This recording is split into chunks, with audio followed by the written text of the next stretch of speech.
Now. Yes, hopefully now, and welcome to Understanding Photography with Kim Ayres, episode 93. Gosh, you really would have thought after 93 episodes I really would have got the hang of starting these things.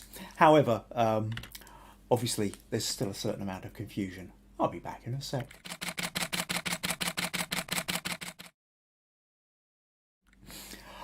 Right, well, yes, welcome to episode 93 of Understanding Photography with Kim Ayres. Today we are going to be talking about the slow shutter speed challenge. For those of you who were watching last week, I talked about the notion of long exposure. Very often with cameras, our biggest problem is trying to get a fast enough shutter speed while still allowing enough light into the camera to get the image we want. However, sometimes you deliberately want to have a slower shutter speed to get particular effects. We talked around some of these ideas, ways you can do it, ways of keeping the camera steady, all this kind of stuff in last week's episode. So if you missed all that and you'd like to check it out after this one, go and find episode 92 of Understanding Photography with Kim Ayres, where you'll see I go into it in a bit more detail. However, we're going to be chatting about some of the ideas and techniques in today's podcast as well. Excuse me. So, right, we're here live, YouTube. Leave me a comment. Let me know you're here. It looks like we've got a couple of people in already. Let's see what comments we've got. Meg says, good afternoon, everyone. Jim says, hi, folks from Dumfries. At least it's dry. Nurije says, hello, everyone from a dull and cold Exmouth. Rosemary says, good morning / afternoon / evening, everyone. Rosemary's calling from Pacific America, I think. And yeah, it is. It's if you're in the Americas, it's morning. If you're in Europe or Africa, it's afternoon. And if you're in Asia, it's evening. And if you're over in far Eastern Asia or Australia, it's early morning again. Rosie says, hi everyone from a dry but grey Isle of Whithorn. Brian says, hi all from a dull Dumfries. Viji says, good evening from India. Stacey says, good morning, very cold day in Hatboro, Pennsylvania. Been a very busy week. And Robert says, hi from a cold Texas. Excuse me. Right. Okay, so, I wonder, no sign of Jacqui yet from South Africa. It is in fact Jacqui's birthday today, so I don't know whether she will be about and calling in. If she does, then I'm going to always say happy birthday to her. If not, and she's watching this on the replay, then happy birthday, Jacqui. Hope you had a good one. So today, still getting used to the idea of it being Sunday afternoon, not Tuesday evening. Today, we're going to be talking about the slow shutter speed challenge. So, quick note, if this is your if your first time here watching these podcasts, then you can find all the others. Just make sure you subscribe to youtube.com/Kim Ayres and click the notification bells. Other things here, we have a Facebook group also called Understanding Photography with Kim Ayres. Just type it into Facebook and you will find it. Feel free to join, and it's a good place to submit your images. If you want to take part and you don't want to submit your images, or you don't do Facebook, then you can always email me, kim@kimayres.co.uk. is the place to do it. And if you find these podcasts interesting, useful, entertaining, would like to support them in any way, then buymeacoffee.com/Kim Ayres is one of the ways you can do it. Excuse me. Right, so, okay. A couple more. Viji saying happy birthday to Jacqui, and April is saying hello everyone. Right, cool. So let's make a little start here. So what we were talking about is the idea of what happens if you deliberately slow down your shutter speed. And so first up, we've had 15 people send in images. So various ideas of how to interpret this notion of slow shutter speed. So what I'm going to do is I'm going to start with this one from Viji.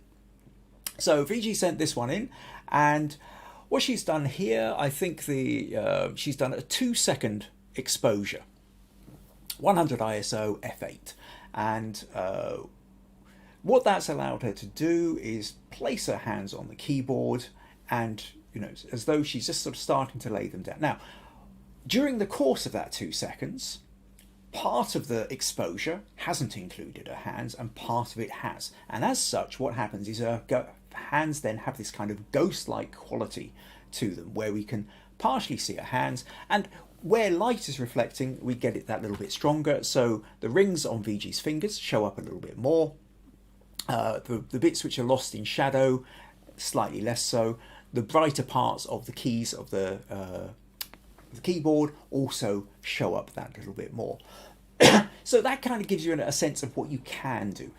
Other options Viji might have done is actually have her hands already there, maybe pressing things down, and then move them back and forth is another way of doing it. If you'd shone a light and angled it so it's specifically hitting the hands, you might have to play around with little screens and everything to sort of block lights from where you're wanting to go. Then you would have maybe got slightly other effects as well. But as a way of starting today's podcast, I thought this was probably quite a good one, just to sort of show you that notion of what we can do with slow shutter speed. So the idea, again, with all these pictures that we're showing today, it's going to be less about critique and it's more about looking for inspiration. Look at these ideas, we'll talk through each of these photos, and hopefully it will inspire you to go out and try some more yourself. There's quite a variety of images today. Some people have gone and raided their archives and folders and picked out something from 7 or 8 years ago which they really quite liked. Others have gone out and specially done a picture for this challenge, for which I think extra smug points for that. So yes, have smug points, Viji, for creating this one specifically for this challenge.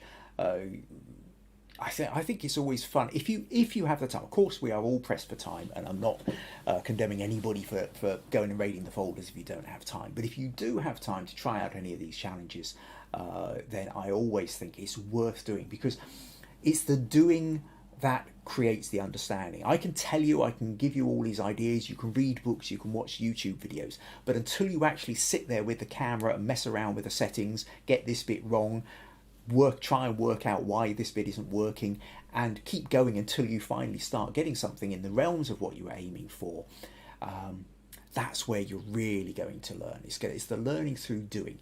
Use all the instruction and the ideas and what I say and the inspiration from other people and what you find online as your starting point, but you will never know and have the real knowledge until you actually start trying and suddenly find all the things that go wrong. So let's move on then. Well, actually, just before that, let's just quickly check the comments. Oh, Roy says, hi everyone, sorry I'm late, glad you could make it, Roy. April says, wow, ghostly VG. Jim says, very nice VG. Rosemary says, spooky, that's a great idea.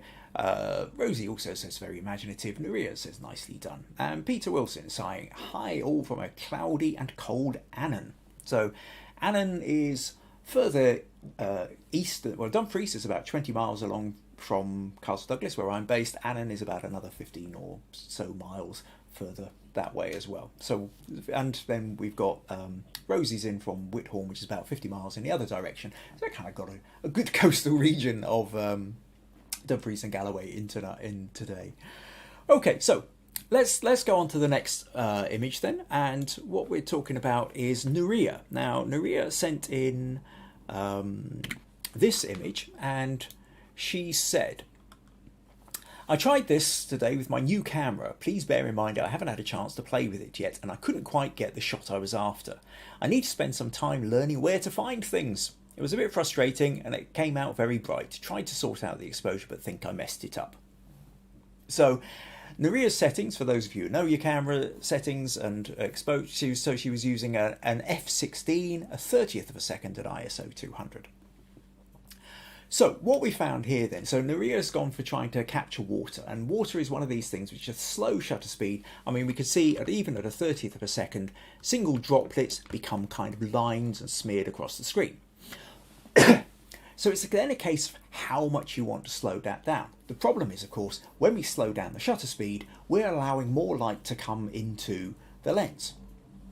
Now, she's partly offset this by having a narrow aperture. An f16 is a really narrow aperture, so that's not letting as much light in, so you can go for a slower shutter speed, except for the fact that it's a bright sunny day. And on a bright sunny day, when you go down to a 30th of a second, it's still not. It's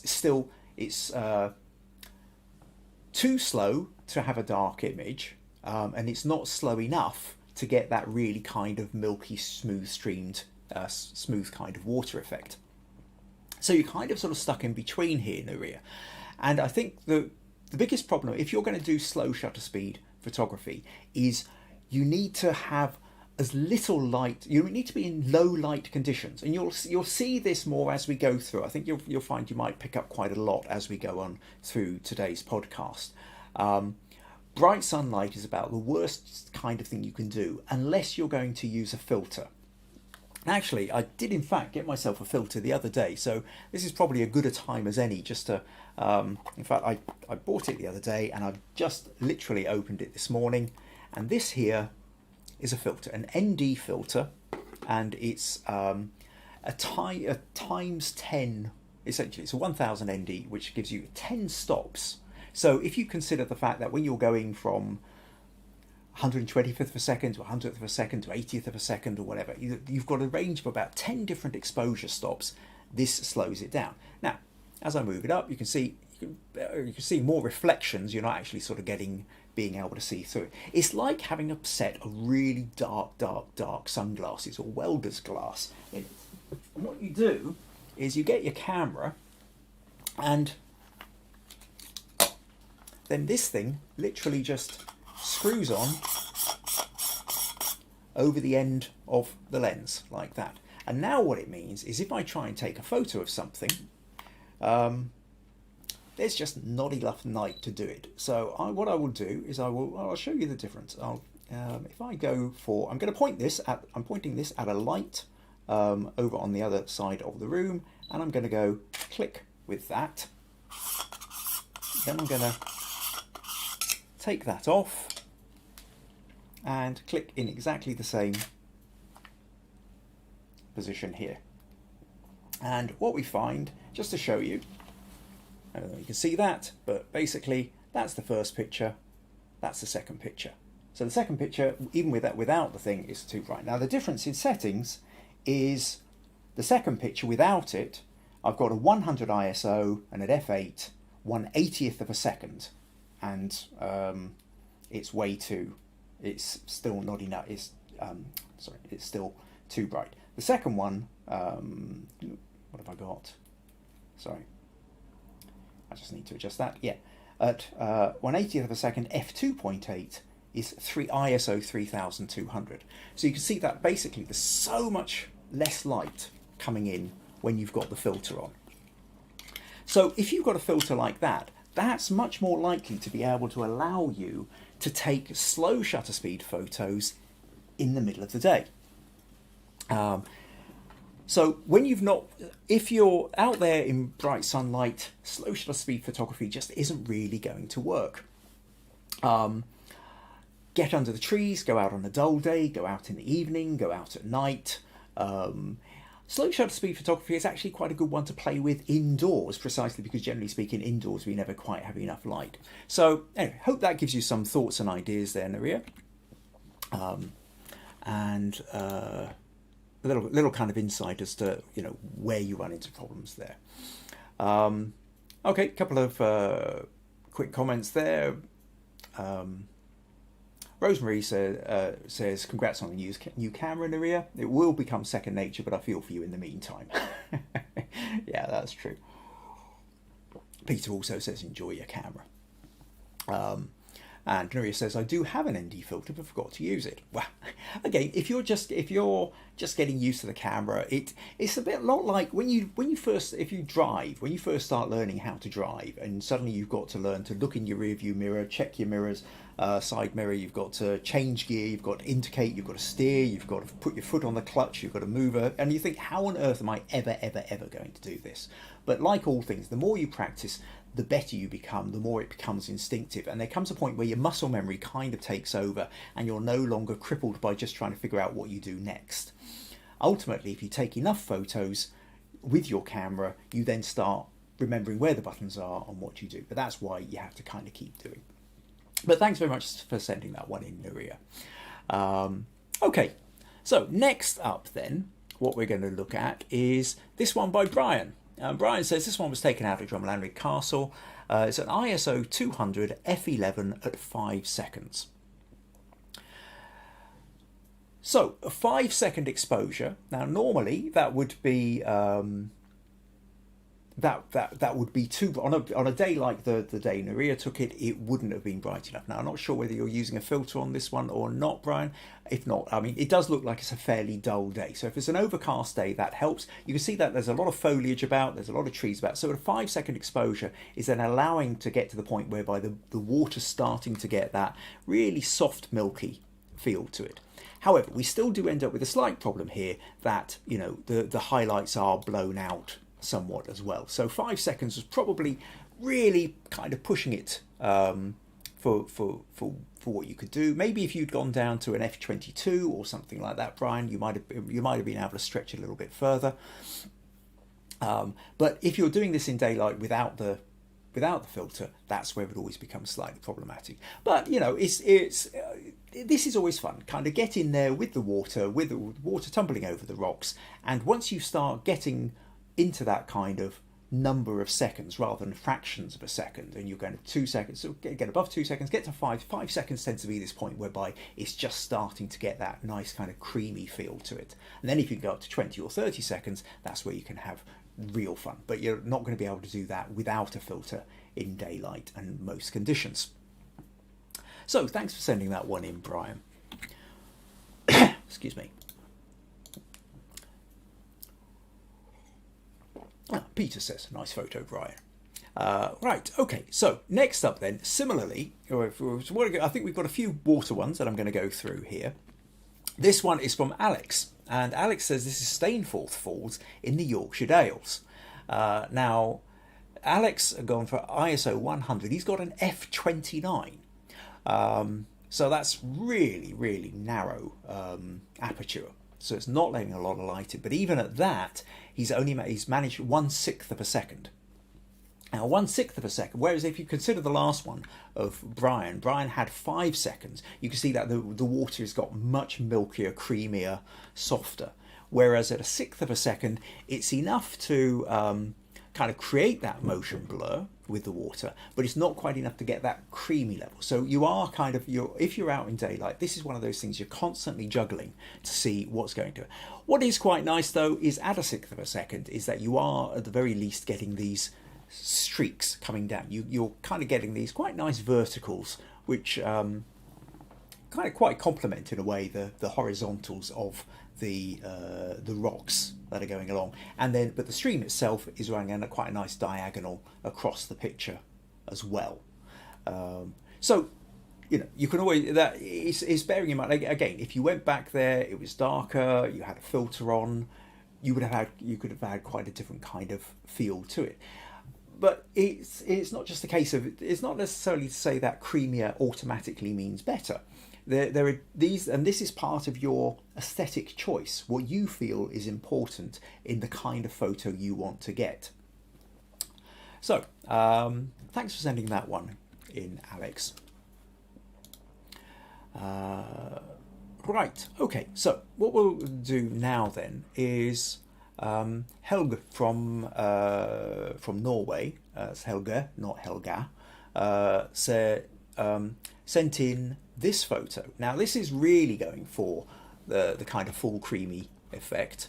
Now did he? I think he emailed me this one. Yeah. So this is 5 seconds. This is a 5 second exposure at f8, 100 ISO. And Helge says this picture has been used on PhotoCrowd, the competition site, online site, and while scoring some, it's never done that well either. This picture does highlight, although it has been expert commended. Now I find this is a really quite fascinating one. This is where you really got the kind of creamy feel of the water. Now at this point, most of what we're seeing here is under the shade of the canopy. So where he's managed to sort of do this at f8 and at a fifth of a second, so and even though there is sunlight about, most of it's in the shade, and that's what's enabled him to get the 5 seconds for this kind of creamy feel here. But we do notice that once we kind of get over into the sunlight, it starts whitening out. You're kind of losing bits into the highlights there. Now there's a lovely light stream coming through here. I think really one of the things that, whilst I think this is a lovely photo, I was kind of interested, you said about the fact that whilst it gets expert commended, in the crowd vote it never does quite as well. And what I would say with that is that it's because I think this is one of these photos which works better when you have a little bit longer to look at it. Because as we look at it, you start to go, all right, it's almost like clouds moving, and we've got the stream here, we've got the streaks, and then we've got those lovely light streaks, and I can now see the shadows falling on the light streaks. And the more I look around it, the more I like the photo, the more I find these interesting little details. But on the these kind of crowd voting sites where people are shooting through hundreds of photos very, very rapidly in a matter of minutes or seconds, they're looking at what's grabbing their eye. And when you look at a photo like this for a fraction of a second, what immediately grabs your eye is this bright white patch. That's what grabs your eye.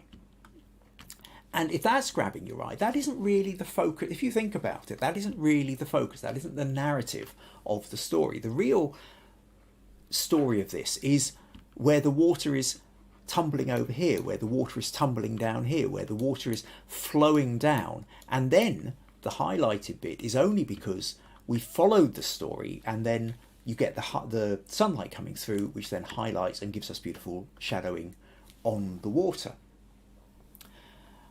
But that's our narrative once we know what it is we're looking at. If somebody hasn't looked at the rest of it and the first thing they've seen is a bright white patch over here, they're not bothering necessarily to look at the rest of it.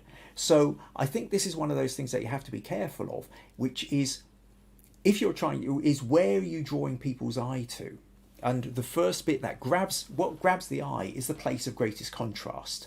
So in a dark picture, the brightest part is what grabs the eye. In a dark picture, the lightest part is what grabs the eye. And in this, which is a fairly darkish picture, the brightest part here is the bit that's grabbing the eye, but it's also the bit which actually has least amount of interest. It's not the place where you really want to get involved. So people see that's not interesting, skip on to the next one. So that's the kind of thing to remember, that if you are doing photos where people aren't going to spend time with it, then you have to think really carefully about where the attention is being drawn to straight away. But other than that, lovely photo, Helge. Thank you very much for sending that one in. Right. Okay, couple of comments here. Oh, Rosemary says, I appreciate people submitting their settings along with the lovely water photos. It helps to understand the effects that the different shutter speeds achieve. That's really true. So yeah, thanks for that. Robert says, I really like that shot. It looks like fog. Viji, lovely photos. The water looks so soft. Meg says, fantastic photo, really beautiful. April says, I love the sunlight on the cloudy looking water. And Nurije says, looks lovely too. Peter also says, nice colourful atmospheric image. Right, okay. So next up then is Jacqui. It doesn't look like Jacqui is here, which is probably just as well, because it does mean she's probably hopefully celebrating her birthday rather than sitting online watching a podcast on her birthday. So this is Jacqui's one where she has said, this is the image I'm submitting for the long exposure challenge. It was taken on a cold day at sunset at Kool Bay in South Africa. So it's an f20, which is a really quite narrow aperture, exposure time 1 second at ISO 100. And very often sunset ones, while you can get the most atmospheric things going on, the big problem that you tend to have is the fact that if the sun's going straight into the camera, that really is throwing your settings out. However, she's managed to get on a cloudy day, so you're not getting the intensity of the sun straight into the lens, which is allowing her to go for a slightly slower shutter speed. Again, this one at 1 second is sort of somewhere between Brian's at 5 seconds and Alex's at 1/6 of a second.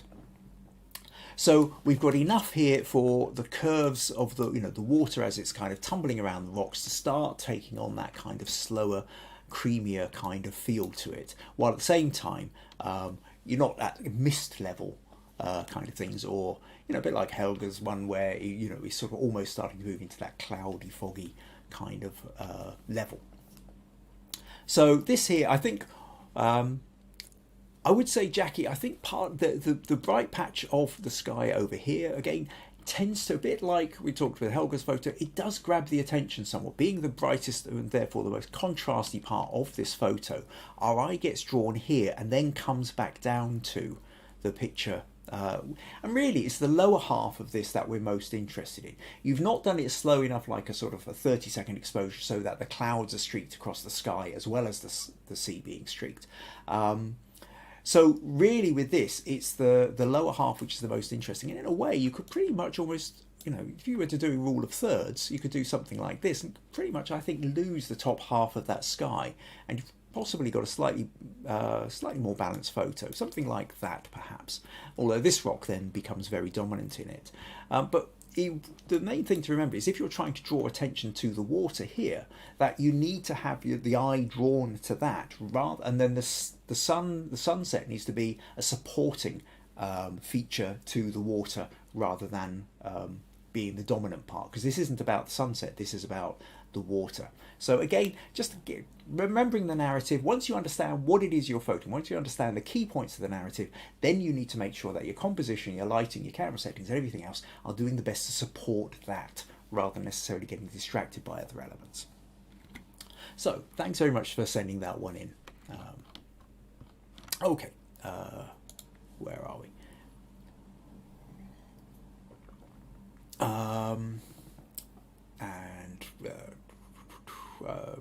Oh, April's saying it's pretty, Stacey says beautiful, Jim says lovely shot, Jacqui, Viji says the sunset and bay are beautiful, it's beautifully captured, and April says she likes it, she loves it with the less sky, you know, that chopping out, you don't need as much sky in it. Okay, cool, excellent. Right, next up then I'm going to take us to Sean, and Sean was in Dumfries and took this photo. Now Sean says this was taken at 15 seconds at f20 with a 10mm, so a wide angle lens, ISO 200. He says, I was really torn between some nice ones with light trails and Christmas tree lighting, but kept coming back to this photo as one to submit for this challenge. I just like the mood of it. I was experimenting for the first time with a new lens and long exposure just after dark, and it's a -5. So okay, so the sun's gone down, it's cold, it's a cold winter's day. Water hasn't started to freeze yet, but so it's very nice to spend some time in a part of town I usually just pass through. So yeah, this is down at the river, this is on the what they call the White Sands in Dumfries.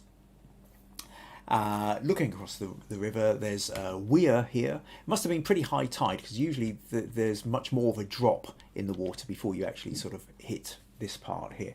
But now with a 15-second exposure, you can see how smooth this water has become here, the way the reflections come down. Also, interestingly, for one of these things that we've occasionally touched on before, is when people were asking about how you get these starburst effects from the lights. You see how these lights have all got these sort of multiple spokes coming out of them. And that's because he's got the very narrow aperture with an f20, I think he said. The narrower your aperture, that's the way to get the, if you think about the converse of this, the opposite of this, which is when you're going for that soft bokeh look, when at that point where you're going for the outer focus background, you've maybe got a face in focus and soft lights in the background, and these soft lights are usually big and round and blurry and very kind of soft and cuddly. You don't have any kind of spiky edges to them, and with that you're always using a very wide aperture. You know, you're going to less than f5.6 maybe, or you know, maybe an f3 or an f2 or something. Whereas go the other way, and that's where you get the spikier, you know, sun flare, or not sun flare, starburst kind of effects like that. So the way that Sean has addressed this problem of not getting too much light into the camera is to do it just after sunset. The other advantage of doing it just after sunset, you're now into what they call the blue hour. So there's still a bit of colour and light in the sky. You're not completely dark sky, but street lights have now come on. So we do have the lights coming up. The lights that shine on the bridge are also starting to show up as well. But by having the slow shutter speed, he's also managed to create this nice kind of milky effect over the weir. So I think smug points there for you, Sean. I think again probably a bit too much sky on this for my taste. Again, if you consider that you to kind of, your horizon line is almost in the middle here. So half, well, certainly 2/5 of your picture is taken up by the sky, for which there isn't a lot in it. Again, a little bit like Jacqui's, I think if we just kind of move in a little bit, maybe just out of fraction, something like that, just lose about 1/3 to 1/2 of your sky, and suddenly I think think rule of thirds in a way. Make sure that your upper horizon is just nipping up into the top third of the picture. You certainly don't need half the picture to be sky. But other than that, I think, really good photo. As I remember, throwing some smug points. So well done for you there, Sean. Thanks for sending that one in. Right, what have we got here? Yeah, Peter says, nice colourful image with the starburst on the lights. Rosemary says, when Kim zooms in and the sky is cropped smaller, my attention goes to the water better. Very pretty scene. Stacey says, love the starburst and reflections on the water. The rest is so sharp. April agrees with Rosemary. Rosie says, lovely colour, Sean. Also very interesting foreground. Roy says, why are the street lights different colours? Oh, there's a point. I wasn't even thinking about that one. That's interesting. It might be something to do with the way you've done Sean's done the post-processing. There is also the fact that there will be slightly different colourings in and around, certainly in this part of Scotland. There's been a big sort of drive towards what they call the dark skies area, where a lot of the traditional yellow sodium street lights have been replaced by white LED lights, and the white LED light and a little bit of shelter at the top, so that's creating less light pollution, so you're more likely to see the night sky. However, for all that, you do still find some of these yellow ones kicking about. My guess is something like this one will be what these yellow ones here will be, some of the old yellow ones that haven't been replaced, whereas these ones which got a purple tint to them are probably the white ones, and I would say it's probably to do with the way the post-processing colour shifts that Sean has been doing, which has created that kind of purple shift on it. Something else which should have been looking at that while I was talking about it. Yeah, so this is what I'm saying, like the yellow sodium bits here. Something else I've noticed here, Sean, is that there are a couple of little kind of spots on the, like here, which certainly worth sort of removing a bit in post-production if you're going to.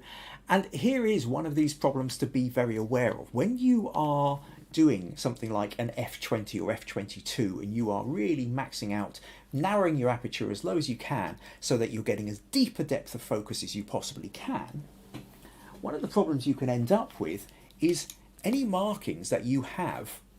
You might have a little bit of dust actually on your lens cover, on your lens itself, and that can actually end up getting picked up and become slightly sharper. Now, normally if you're on a wide aperture and you're focused far away, you're not going to notice a little dust spot. But when you are at a very narrow aperture, dust spots can sometimes then start showing up in the photo. So you have to be that little bit extra vigilant, make sure your lenses are clean, or when you're sort of sitting there in post-production, just try and remove those. So, all these little bits of extra information. Jim says, very nice, Sean.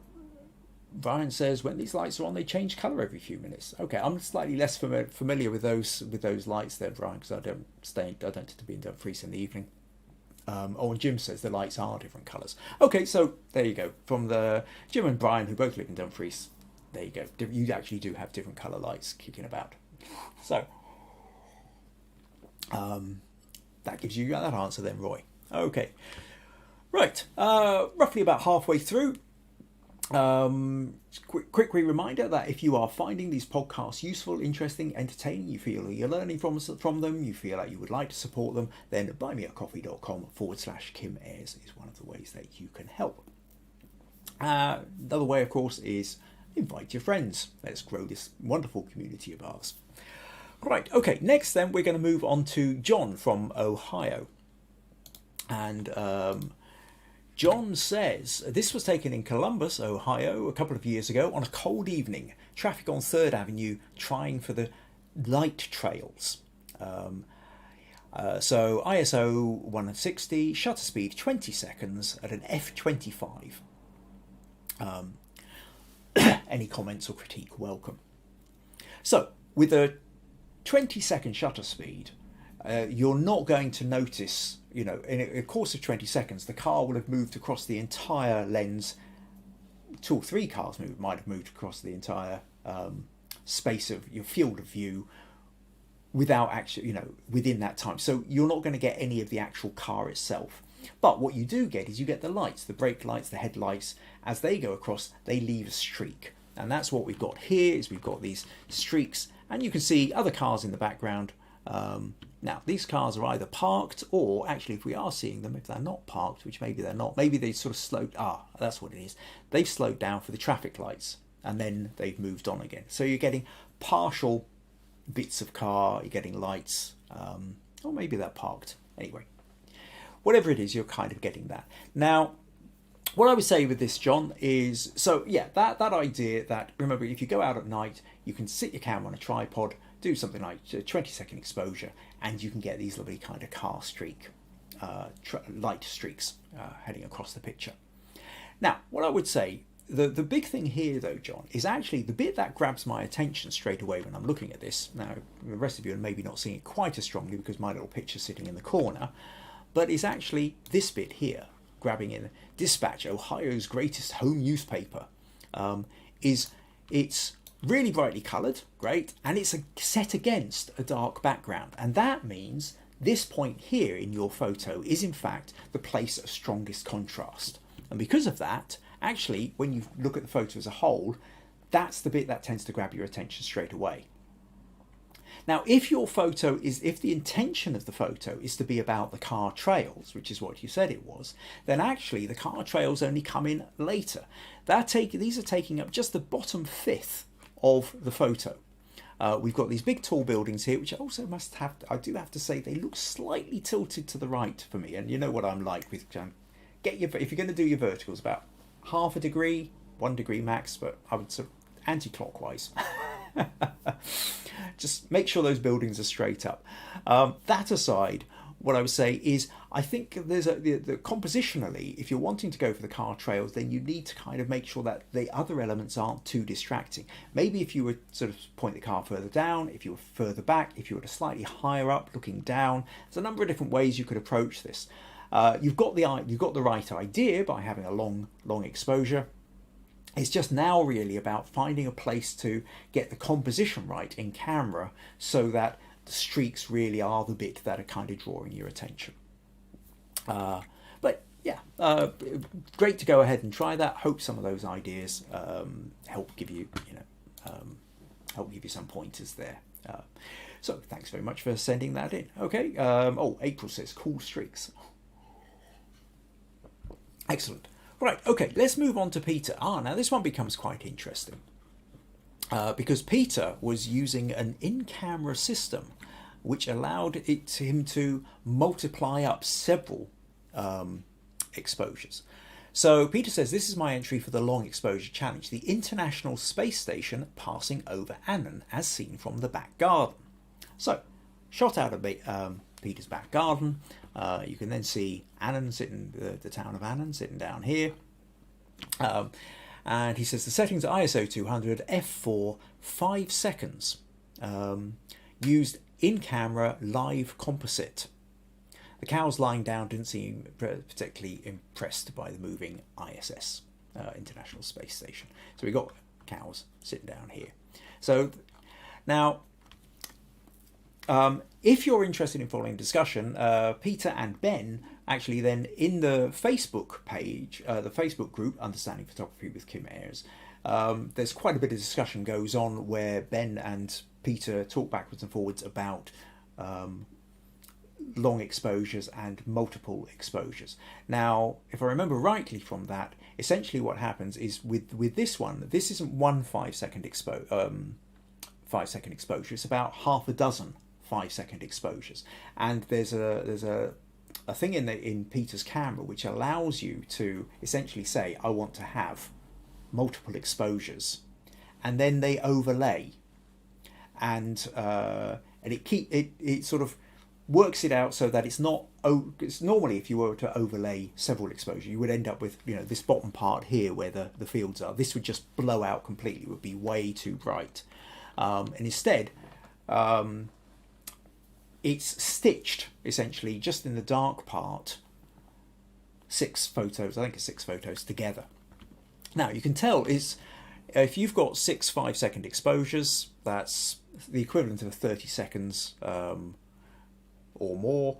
30 seconds plus whatever gap there was in between clicking it, and that's enough at this point for you can see star trails. Where have we gone?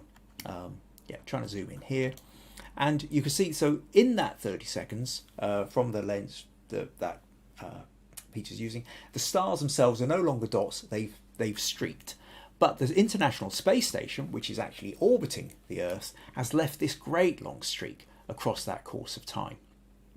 So 5 seconds wouldn't have been enough to get from one end to the other, but with its travelling speed and multiple exposures overlaying each other, has allowed you to get that one great long streak running across. So that's really interesting. Like I say, if you want to follow more of that, where there's some quite in-depth discussion going on, which I don't really have time to do here, but do visit the Facebook page and go and take a look at Peter's entry and read the comments through, because also Peter then sticks in some extra photos of star trails and stuff like that to emphasise the point he's doing. There's interesting stuff going on between Peter and Ben there. Okay, so thank you for sending that one in, Peter. I think smug points well deserved.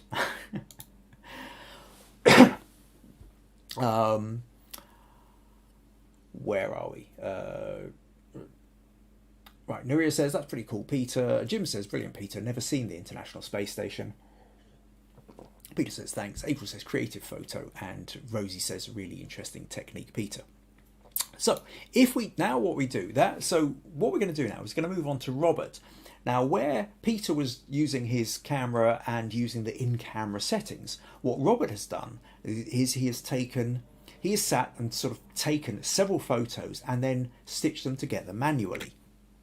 And this then is Robert's photo. So Robert says, I took 5 30-second photos of this intersection, which was chosen for the multiple layers of road with traffic. So Robert's gone, he's scoped out the place. What he's decided to do is he wanted to have this place, because it's there, we can see, you come here, there's traffic lights here, so we've got the streaks, but we can see that there's bits of car here, a few bit more sort of ghostly figures of cars here.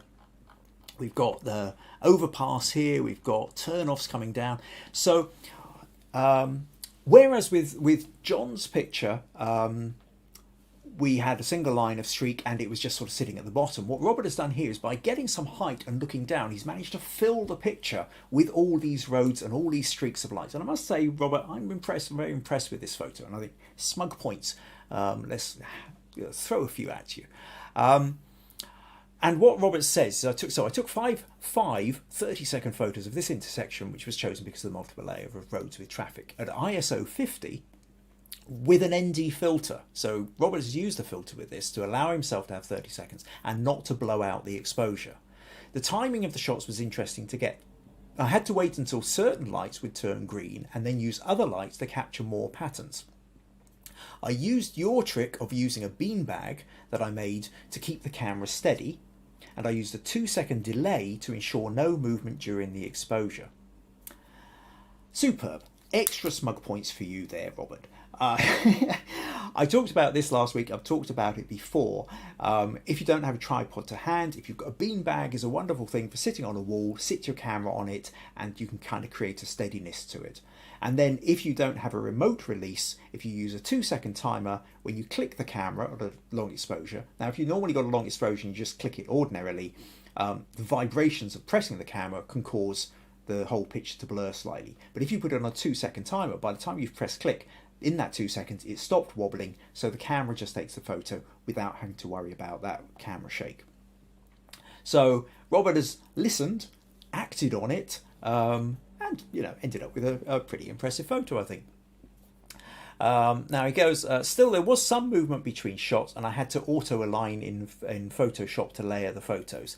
Stacking the order manually to mask was a bit of a challenge as well, but I do believe I have the most interesting elements of each shot. So within each of the 5 shots, there's some bits of the photo which are more interesting than others, so he's sort of masked out and layered in order to make sure that he's got the best part of each photo. The only other thing I would say with this, because I think you were asking for a little bit of feedback, so I'll just slightly open it. I'll just open this in Photoshop very quickly, Robert.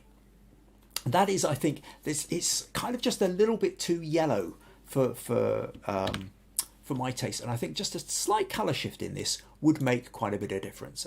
If we just go to filter, camera raw filter, I'll just show you what I mean with that. I'm not going to spend too long with it, but if we go to the temperature up here, and I just nudge that down into the blues a little bit, something like that. Just kind of cool it a little bit. Maybe purple, green. Yeah, I'm not so sure about that. Maybe it just needs a slight nudge of the blues, and then it takes out some of that over-strong yellow here, I think. Now, other options you can do, if we bring the shadows up a bit, knock the highlights down a fraction. The highlights is only, gonna just not too much, just there, and then maybe nudge the clarity a little bit and just create a little bit more contrast, something like that. Then essentially you can now see we kind of go from that to that, and I think that wrong one. So let's just try. Picture flies about all over the place. Okay, we'll go from there. So now hopefully you can see that, that to me, like I said, just looks slightly a bit too yellow. I think you bring up those sort of blues a little bit more, drop down the yellows a little bit, and I think it ends up with a slightly more balanced photo. But that's purely on a colour thing. But I really like the composition, and I really like what you've done there, Robert. So thanks very much for sending that one in as well.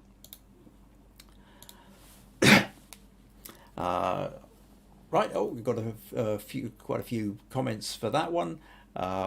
Rosemary says, so neat how the camera sees what our eyes cannot. Yeah, that's a really good point. And I think, to be honest, that's part of what we all love about photography, is photography enables us to see the world in a way that we don't usually. A fast shutter speed can capture water mid-flight and sort of, splash frozen like a little crystal or piece of glass, which we wouldn't normally see. A slow shutter speed gives us these streaks, which we wouldn't normally see. We love macro lens photography because we can get in and see things. Even portraiture, most people don't sit with their face still long enough for us to really study them, whereas a single portrait you can really take the time to look at.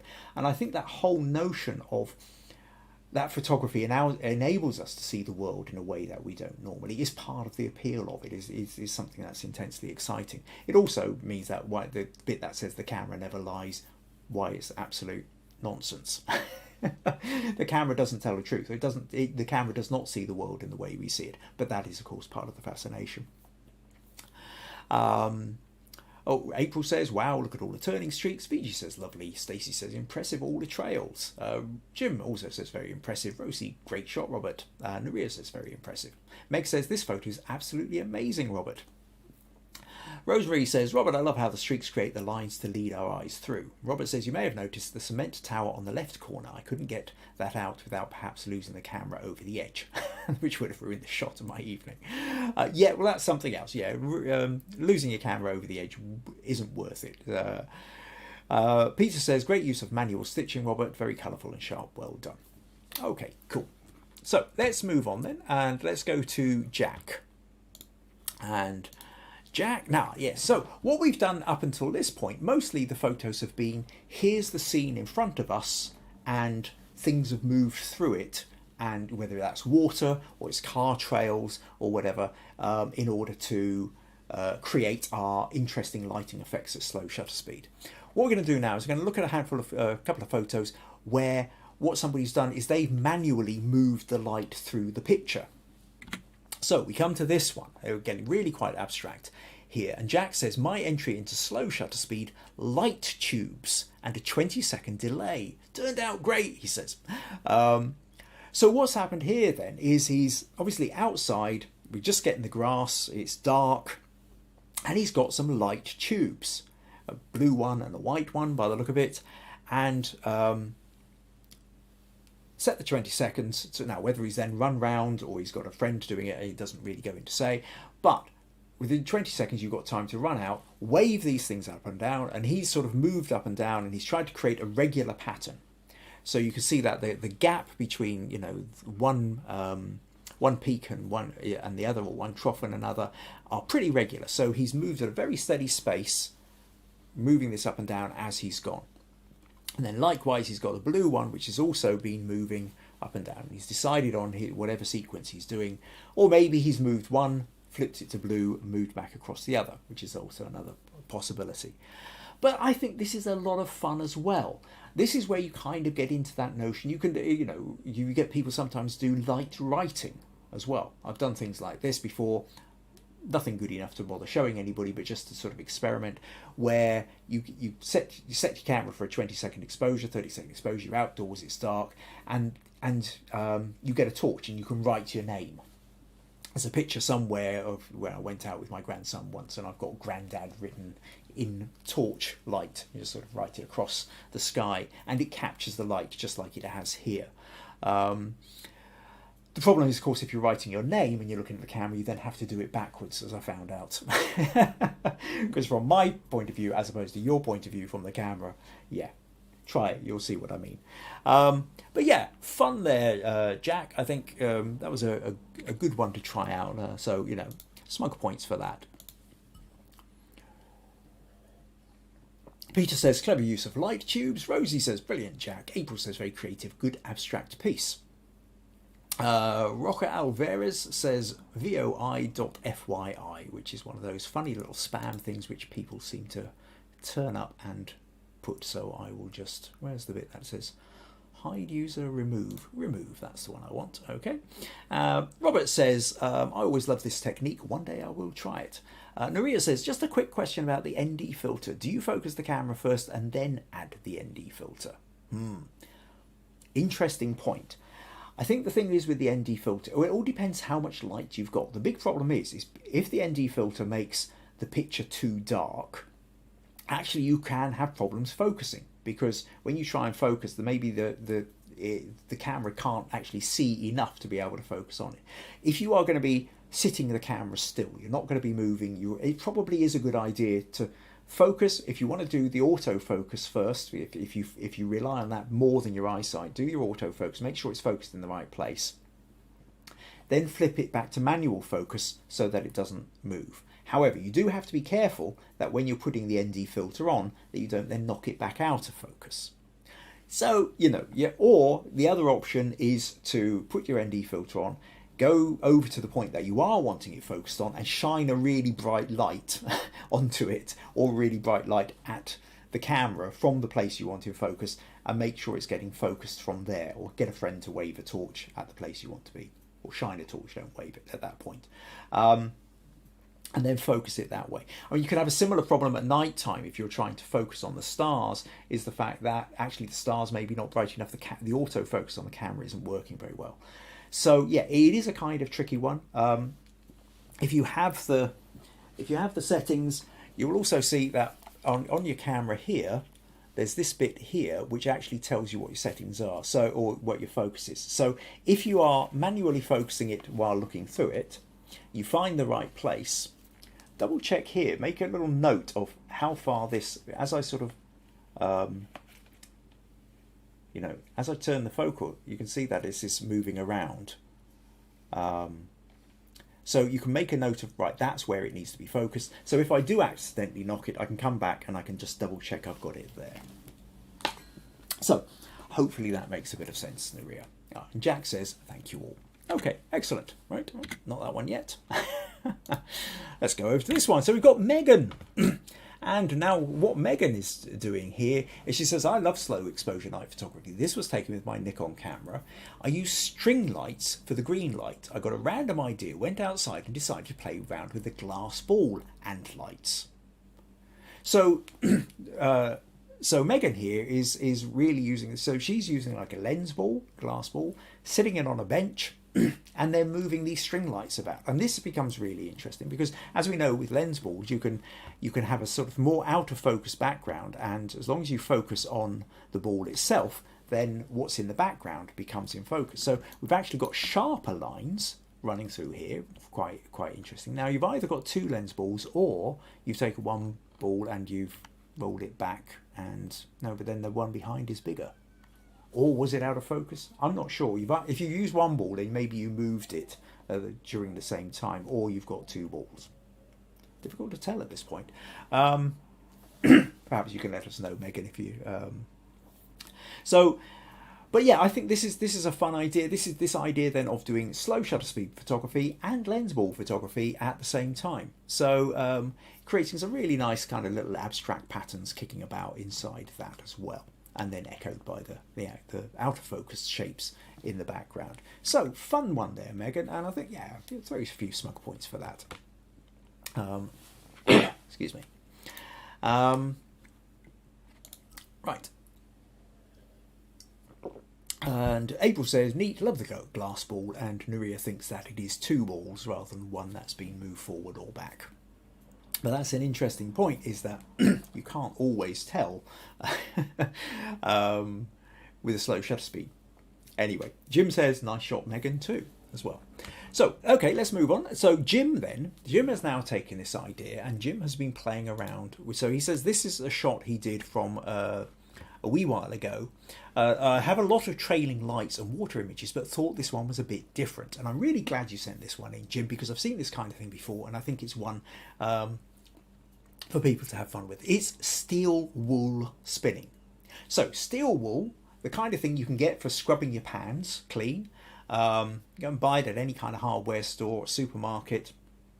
And then what you do is you stuff, well, one way of doing it is you can get a whisk, a little hand whisk, that is, stuff the steel wool inside, get a long bit of string or wire or so, string to hang the whisk from with the ball, and then you can light the steel wool. Now you do have to be careful, this stuff is flammable. And what he's then doing is spinning it, or he's got a friend to spin it around and around, and you can see sparks fly off all over the place. So it is one of these things that you do have to be slightly careful of. Make sure you're wearing a hat so you don't actually accidentally set fire to your hair. It is small sparks, a little bit like having a sparkler, but when you sort of spin it and you're doing slow speed, and so what it, Jim says this is steel wool spinning. After lighting some steel wool within a kitchen whisk, it is then spun by a volunteer on the end of a rope to create this what you see. Not for the faint-hearted. This was taken on my Nikon D5300 on a tripod with a shutter speed 8 seconds, f16 ISO 200. So there you go. So was that 8 seconds. So within 8 seconds, there's a lot of spinning has gone on. So you can see that you can see the line of where it's sort of pulled up. It then starts spinning around, and these sparks are flying off all over the place. So to get this effect, then steel wool inside a whisk or some other kind of container, which it isn't going to fly out of. Set fire to it, spin it around, but make sure you're wearing as much protective things so you're not like to set fire to yourself. Also, where you're doing it, be careful as well. I've seen things like this done, for example, under an old stone bridge, or in an old empty warehouse or building or something like that, where then what happens is the sparks actually light up some of the surrounding building as well. So there's a lot of fun to be had with this, but like I say, it is one of those things.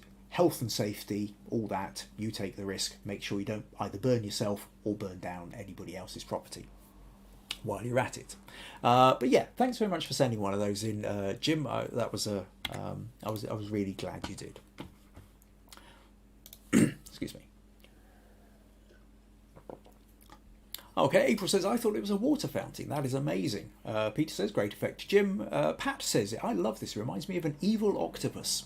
Evil octopus. That's a lovely idea, Pat. Nurije says, oh, that's how you do it. I always wondered how this is done. It's brilliant. Rosemary says, that makes for an interesting photo, Jim. Scary for the faint of heart like me. And Rosie says, very effective, Jim. Okay, brilliant. So what I'm going to do now is I'm going to move on to Ben. Oh, my goodness, Ben. Right. Okay, so Ben did this. And this is one of these engineering miracle marvels. I was so impressed with this. I think I will shower Ben with smug points for creating this. Whether or not you actually like the photo, and let's face it, it is a very, very disturbing photo. Self-portrait, no less.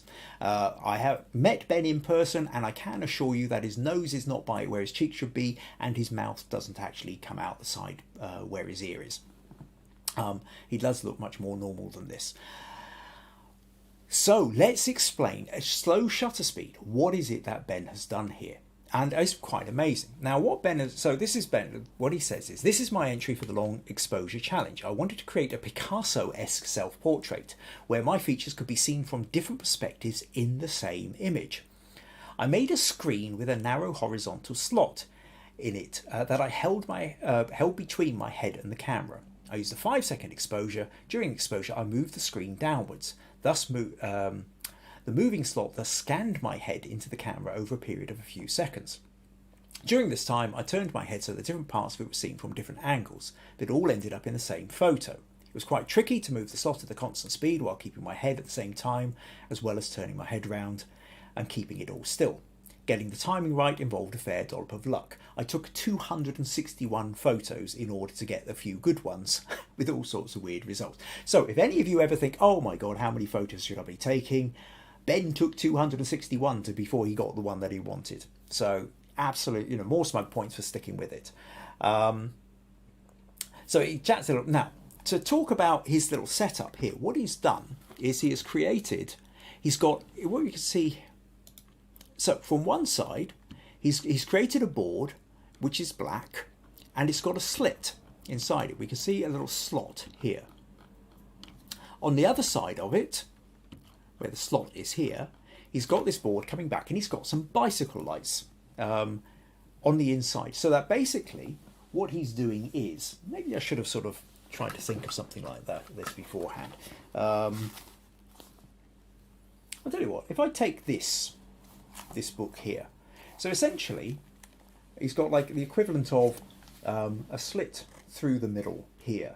Now, from your side of it, this is black. From the camera side of it, it's black. So if you're doing, and it's a dark room, shooting black, it's not going to expose anything onto the sensor. On the other side, he's then got lights attached, so that when it's this way round, these lights are lighting up his face. But his face is hidden from here. Now he's got a slit through here, so actually from the camera, the only thing that's going to show up is his bit of face that is lit through the slit. Does that make sense? So, if you consider this, if he was to have this completely black screen and a slit here where his eyes were, and the camera was to expose, the only bit that would come out on the photo would be the bit where the eyes were. If you had it here, the only bit that would come out would be the mouth. If you had it here, the only bit would be the neck, right? So what he has then done is he has moved that slot down across the course of the exposure. He has, so did it say how long it actually, I don't think it actually told me how long the exposure was. But if you said, say he took 6 seconds or 8 seconds or something like that to move this down like that. So across the course of 8 seconds, this goes down and each of the bits of the face then show up. But then what Ben has done is he has turned his head in the process of doing it. So, so what he's done is, instead of just doing this, he has done this. He has actually turned his head from side to side while actually moving this up and down. So each of these little lines is capturing a slight bit of movement as well. Consequently, you end up with the top half, he's looking one way, the bottom half, he's looking another way, and in the middle, he's looking straight ahead, and you end up with this really weird image. I do find the image itself very disturbing, Ben. I don't think I would want to print it out and hang it on my wall. However, for idea, for engineering it, for tenacity and just sticking with it until you actually got what you wanted, I shower you with smug points. Seriously impressed. I love what you've done here, and I'm so impressed that you did it. So fantastic. Excellent. Thank you ever so much for sending that one in and letting us know how you did it as well. Okay, April says eerie looking, and I'm glad you don't look like that. Rosie says so creative, Ben, well done. Nurije says I agree with April. Rosemary says Ben, you make Picasso proud. Thanks for explaining the process. Peter says very clever and effective. Pat says looks like a great effect. Looks like John Hurt in the film whose name I can't remember. Are you thinking of The Elephant Man? I think you probably are, Pat. Stacey says it's a disturbing portrait, but I do love the movement and the distortion that makes this artistic. Robert says a crazy and cool technique. Viji says this is a masterpiece, and Nurije says creative as always. Well done, Ben. So, showered with praise from your peers as well. Okay, so final photo I'm going to show, and then I will tell you about what we're up to next week.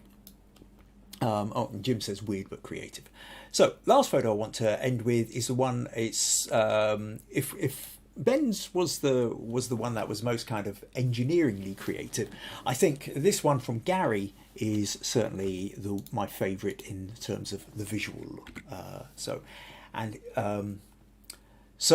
Garry says this is an image I captured at the Pleasance Theatre in Edinburgh 2 years ago during the Festival Fringe. I was taking performance shots for the theatre for publicity and promotion purposes. This was shot from the back of the theatre, sitting in the central aisle with a 70 to 200mm lens resting on my knee. Effectively, it was a 2-second handheld exposure of a live performance.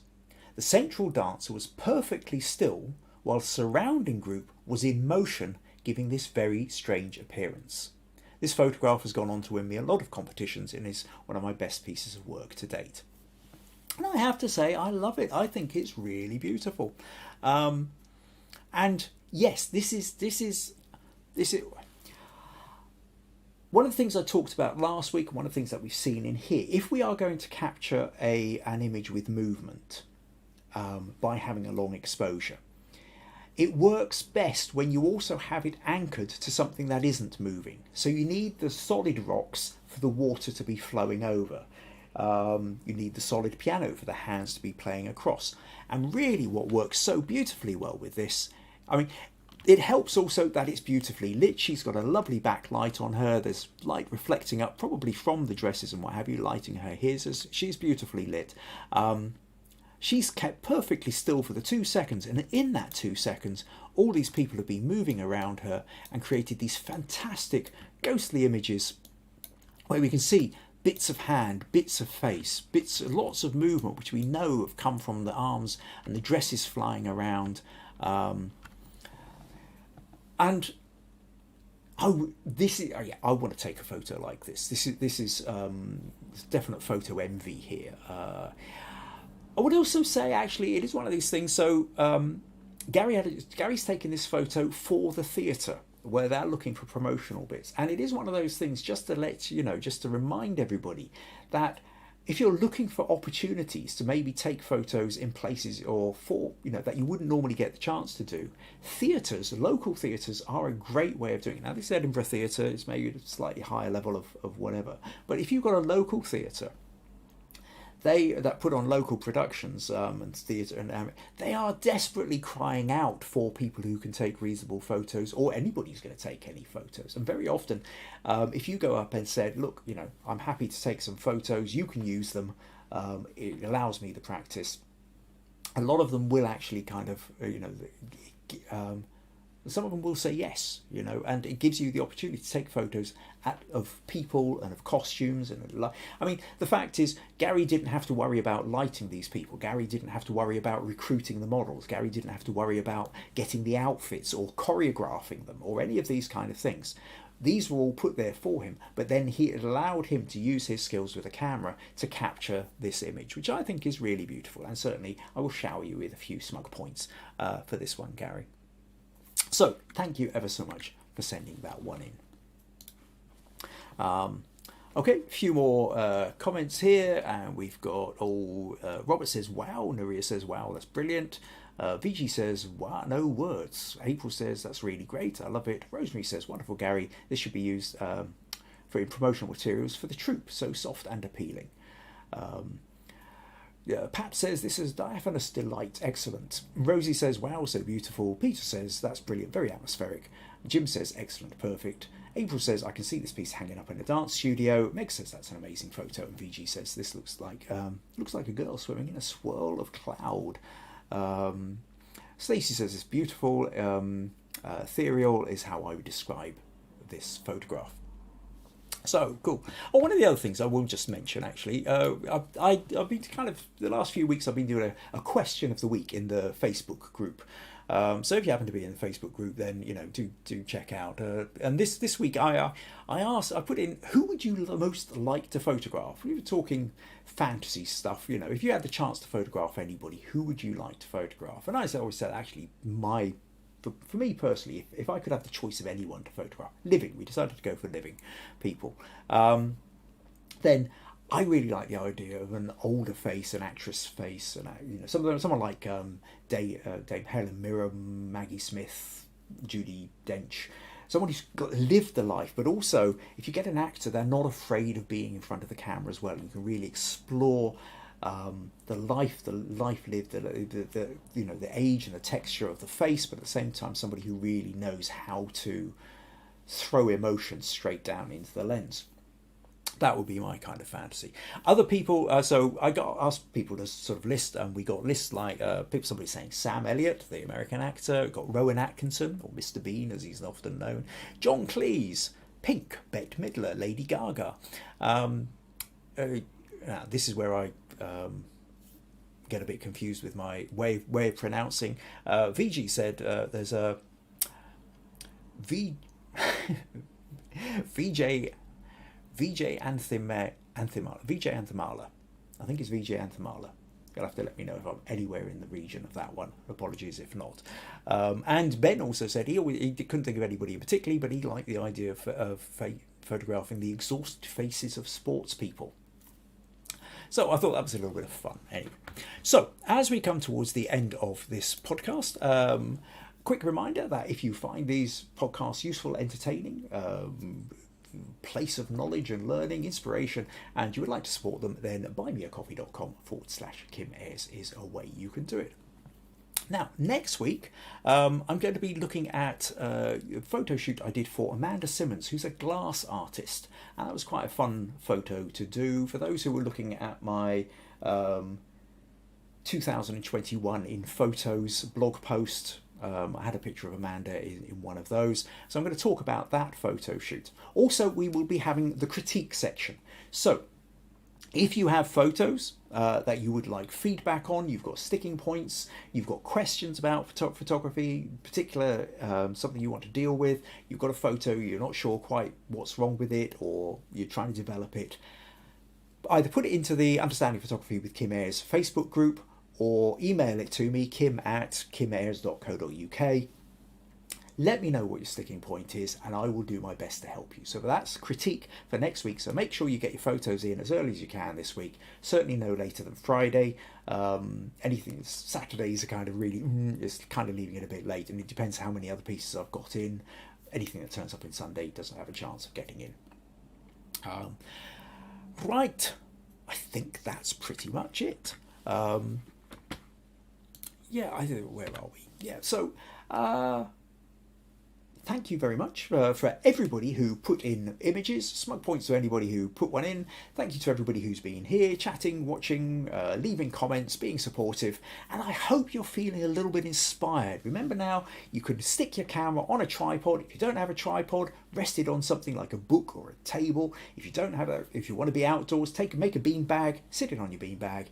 If you're worried about you don't have a remote release, set your camera for a 2-second timer. So when you click it, it stops vibrating. Take your photos, do your long exposure, and start creating some fun photos. So I hope you're all feeling a little bit inspired. You're going to go out and have a little bit of fun with that. And of course, if you try into something and you still get stuck, you can always stick the pictures in for critique as well, and I'll try and give you some extra bits of feedback on that. So thank you very much. Last few people saying good night and thank you and what have you. So that's lovely. So see you all next week. Take care. Cheerio.